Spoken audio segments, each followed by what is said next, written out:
Hey guys, Max here. Just caught a nice fish here on the swing, and we're gonna go over what I'm throwing out here, how to rig a spey rod, the flies I'm using, and a few tips as well to help you succeed out here swinging flies.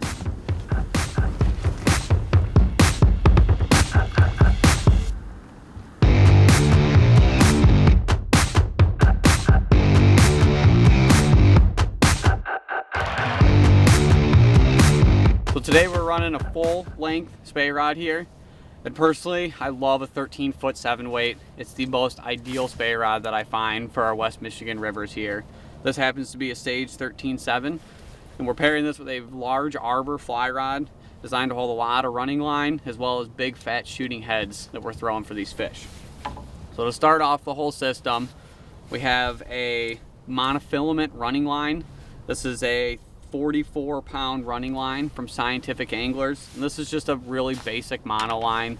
Personally, I love mono because it's cheap and I can replace this easily. Some people like to run a textured shooting line, but I'm a mono kind of guy.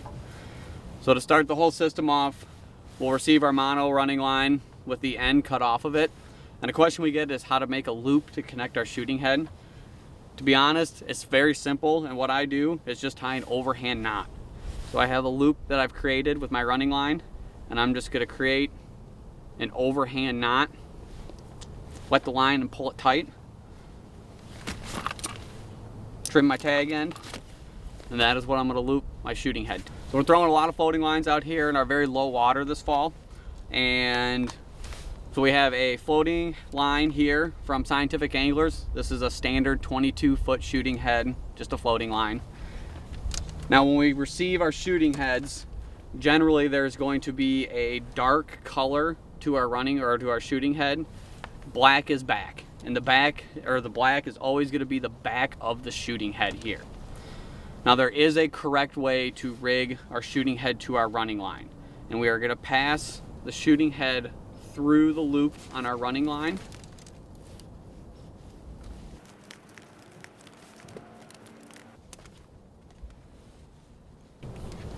And that will be our loop-to-loop connection for our shooting head. So once we've had our shooting head connected to it, dealer's choice on what sink tip we're gonna fish. Obviously the depth and the speed of the run dictates what sink tip we are gonna fish. Right here I just have a standard 10-foot of T14. And just like we were rigging our shooting head, we're gonna loop-to-loop connect our sink tip to our head. We have our connection. Now one tip that I've always done is generally we make our own sink tips and we'll weld our own loops to it. And one thing that I love doing is I'll put a small swivel on the end of my sink tip. And that way I can take some 15-pound seaguar, cut about a 4-foot section, and I can tie that line right to my swivel. About 4 foot or so. And we go to our fly. Boom. Now generally for a 7-weight, we're going to pair this with a 500 to 525 grain head. And the sink tip will vary in weight and size and what we use for the runs that we fish.